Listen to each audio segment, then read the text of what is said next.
안녕하세요. 정신분석 해드립니다. 오늘은 비혼의 경험에서 배우기 8장과 9장 같이 공부해 보도록 하겠습니다. 이 8장과 9장은 알파 요소들에 의해서 생긴 접촉 장벽과 베타 요소들에 의해서 생긴 베타 스크린에 대한 설명을 하고 있습니다. 이 알파 요소들이 모이고 응집되어서 접촉 장벽을 만들고요. 베타 요소들은 모여서 베타 스크린을 만듭니다. 이것들이 하는 기능들이 있거든요. 거기에 대한 설명을 간략하게 해주고 있습니다. 자, 거기에 대해서 우리 같이 공부해 보도록 하겠습니다. 자, 알파 기능은 자고 있든지 깨어 있든지 간에 우리가 했던 정서적 경험과 관련된 감각, 인상들을 알파 요소들로 변화를 시켜주죠. 이 알파 요소들이 이제 모이고 모일 거지 않습니까? 다양한 경험들을 하기 때문에 이것들이 이제 증가되고 응집되면서 접촉 장벽을 형성한다고 이렇게 얘기를 하고 있습니다. 이 접촉 장벽이 형성되어지면 무엇을 하느냐면 의식적 및 무의식적 요소들 간의 접촉 지점과 분리 지점을 표시하고 이것들 간의 구분이 생기게 한다고 합니다. 너무나도 중요한 기능을 하게 하죠. 이게 무의식과 의식적인 요소들을 이렇게 분리시킨다는 겁니다. 무의식과 의식을 분리시키는 역할을 접촉 장벽이 한다는 얘기입니다. 그래서 무의식에 갈 거는 무의식에 가도록, 의식으로 갈 거는 의식으로 가도록 이렇게 접촉 장벽이 만들어지면서 이게 선택적 투과를 할 수 있도록 마음껏 무의식에 있는 것들이 지 마음대로 의식에 올라와서 섞이지 않는 역할을 이 접촉 장벽이 해준다고 합니다. 자, 무의식의 요소들이 의식으로 막 범람해서 올라와서 혼란스러워진 상태가 바로 정신적 상태지 않습니까? 무의식으로 들어갈 건 무의식으로 들어가고 의식에 있을 건 의식에 있으면서 이 구분해주는 역할을, 이 정신의 세계를 이렇게 딱 구분해주는 역할을 이 접촉 장벽이 해준다는 겁니다. 이 접촉 장벽이 당연히 생겨야 되겠죠.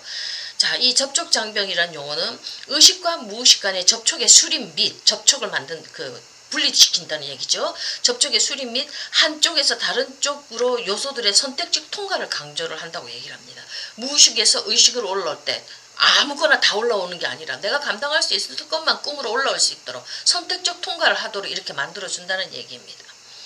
의식을 또 하나는 자, 접촉 장벽의 상태에 따라 의식으로부터 무의식으로 요소들의 변화가 일어나며 그 반대도 일어난다고 얘기를 하고 있습니다. 이 접촉 장벽의 상태에 따라서 의식으로부터 무의식적 요소들의 변화가 일어난다. 선택적 통과가 이루어진다고 하는 거거든요. 무의식과 의식이 딱 단절이 되어지는 게 아니라 선택적 통과가 이루어지니까 우리 무의식에서 올라온 요소들 어떤 것들이 감당할 수 있을 만큼 이렇게 꿈으로 올라오면 의식에서 우리가 이것들을 사고를 통해서 이것들을 우리가 이 경험들을 소화시킬 수가 있죠.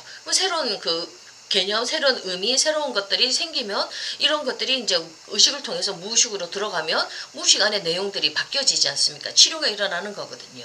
그러니까 무의식에서 어떤 것들이 또 올라오고 우리 의식에서 그 작업들을 우리가 심리치료 과정에서 충분히 하게 되면 새로운 것들이 들어가서 새로운 요소들이 들어가서 내 안에 있는 무의식의 요소들을 변형시켜 줄 수가 있다는 겁니다. 치료가 일어나는 거거든요.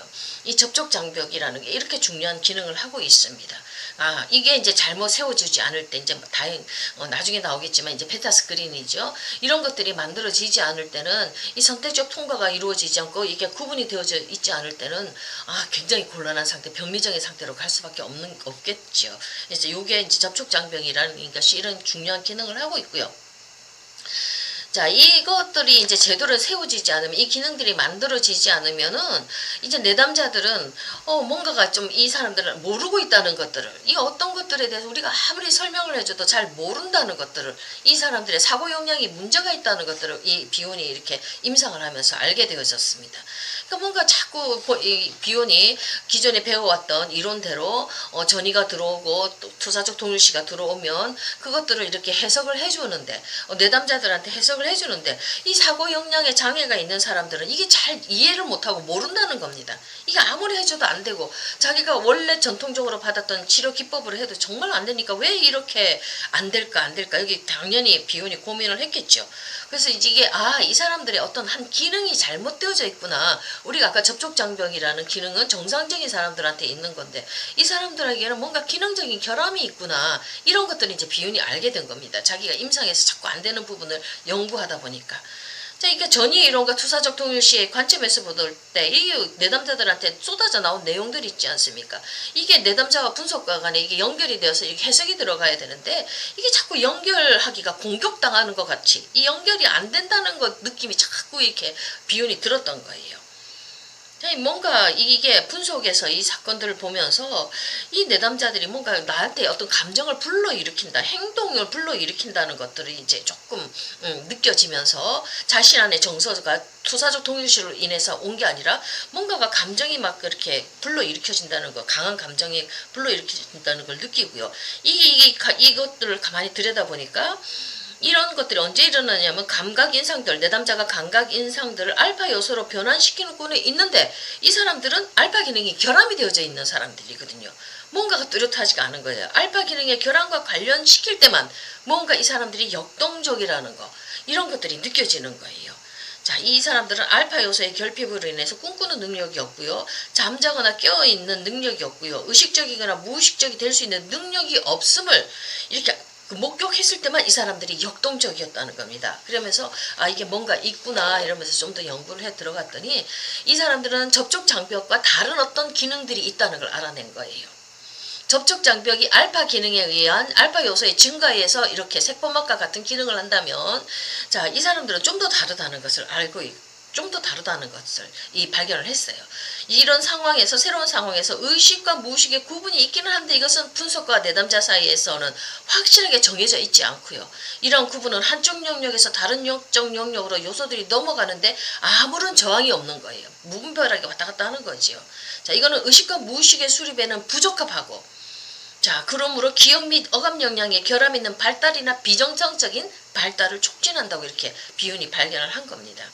자, 두 상태의 차이는 알파 요소로 구성되어진 접촉 장벽과 그 다음에 또 하나면 베타 요소로 구성된 접촉 장벽 간의 차이라고 얘기를 하고 있습니다. 자, 이 베타 요소로 구성된 이 접촉 장벽에는 뭔가 연결 역량이 부족해 보이고요. 이렇게 기억될 필요가 없는 것 같고 좀 그런 거예요. 모르는 것 같고. 그래서 이것들을 이제 이걸 베타 요소 스크린이라고 이렇게 설명을 하다가 나중에는 베타 스크린이라는 얘기를 합니다. 알파 요소하고는 다른 어떤 베타 요소들이 응집이 되어진 것. 연결되어지는 것들이 자꾸 안 되고 단절되어진다는 느낌, 뭔가 모른다는 느낌, 이런 것들이 사고 역량이 안 되어진다는 느낌을 이제 이 사람이 분석해낸 거거든요. 그러니까 이런 것들, 무식과 의식도 구분이 안 되어지는 이런 상태를 이제 베타 요소가 모여서 스크린을 형성했다. 베타 스크린이라는 연결을 이렇게 얘기를 하고 있습니다. 자, 이 사람들을 보면요, 연결되지 않는 억구들과 심상들을 마구 쏟아내고 있습니다. 근데 이게 꿈꾸는 것 같지는 않아요. 그리고 막 그냥 뭔가 환각에 의해서 그 사람들이 쏟아내는 것들이 혼란되게 쏟아내는데 환각으로 보여지는 거예요. 꿈에 대한 환각. 이 꿈이 아니고 꿈은 사고로 들어갈 수 있지 않습니까? 자, 이거 환각된 것인데 이런 상태들을 보면 이 사람들이 이제 PS 편집분열적 자리에서 우울적 자리를 왔다 갔다 하면서 우리가 발달해 나가는데, 우울 자리에 오면 어떤 그 살인적인 초자, 그 공포를 만나게 되면 그 두려움 때문에 다시 이 알파 기능이 역전이 되어지기 시작을 하는 겁니다. 이게 깨트려지기 시작을 하고 이게 역전이 되어서 다시 이 사람들이 되돌아가 버리거든요. 되돌아가게 되면서 이 사람들이 막 환각을 만들어내고 이런 상태로 들어간다고 얘기를 합니다. 베타 스크린의 상태로 고착이 된다고 얘기를 합니다. 자, 베타 요소 스크린을 꿈과 유사한 혼란 상태와 비교하는 것은 베타 요소 스크린이 좀 응집적이고 목적적이라고 이렇게 얘기를 하고 있습니다. 내담자가 일련의 내용을 이렇게 쏟아내고 있지만 이거는 어떤 해석이 필요로 한 게 아니라, 이거는 알고자 하는 욕구가 있어서가 아니라 그냥 분석가의 정신 능력을 파괴하기 위해서, 해석은 안 받아들이고 그런 역동, 분석가를 망가뜨리려고 하는 그런 역동이 막 나오기 시작하는 겁니다. 자, 내담자가 정보를 주기보다는 주지 않기를 원한다는 해석도 가능하고요. 그러니까 제대로 분석이 되어지지가 않겠죠. 막 분석가의 역량을 파괴시켜 버리는 거니까요. 이제 이렇게 되면 제대로 이제 그 치료가 되어지지를 않지요. 이런 상태. 자, 이 베타 요소 스크린을 이제 이 사람은 이제 베타 스크린이라고 부르는데, 이거는 내담자가 자기가 원하는 종류의 어떤 반응을 분석가에게 유발시키는 그런 특성을 가지고 있지만은 해석이 들어가지는 않고, 해석을 필요로 한 해석이 들어가야지 이 사람들이 조금씩 치료가 되어질 텐데, 그런 것들을 원하는 게 아니라 분석가의 해석을 정말로 망가뜨려 버리고 정신분석 능력을 파괴시켜 버리는 그런 상태로 들고 간다는 얘기를 이렇게 화해주고 있습니다. 그러니까 여기서는 배울 수가 없겠죠. 내 경험의 세계에서부터 배울 수가 없겠죠. 해석이 들어감으로 배워지는 경험들 속에서 배워지는 기능들이 나올 텐데, 이 베타 스크린이 있을 때는 분석과 해석을 다 망가뜨려 버리고 어떤 자기 비유 맞추는 감정만 불러일으키게 만들어 버리니까 그 경험들 세계 속에서 이 사람들은 배워 나갈 수가 없겠죠. 성장할 수가 없다는 얘기입니다. 반면에 이제 어떤 부족한 어떤 공포스러운 경험을 했다 할 때 접촉 장벽이 있으면 그 과거의 경험들을 내가 조금 불러 들어와서 그 경험들을 새롭게 해석해서 그 경험 속에서 우리가 배워나갈 수 있는 기능은 이제 접촉 장벽이 있을 때는 가능하지만, 이 베타 스크린이 조직화되어 버리면은 의식과 무의식이 혼돈된 상태로 있지 않습니까? 그래서 환각만 놔두고 나오기 때문에 이 사람들은 파괴하는 거, 분석과의 역량, 해석하는 역량을 파괴하고 정신 분석을 못하도록 파괴시키기 때문에 이 사람들은 경험 속에서 뭔가를 배워나갈 수가 없는 거죠. 요 알파 요소가 알파 스크린을 만들고 베타 요소가 접촉 장벽을 만들어내는 거, 요 기능들의 차이가, 이렇게 중요한 차이가 나오고 있습니다. 자, 오늘은 여기까지 하겠습니다. 감사합니다.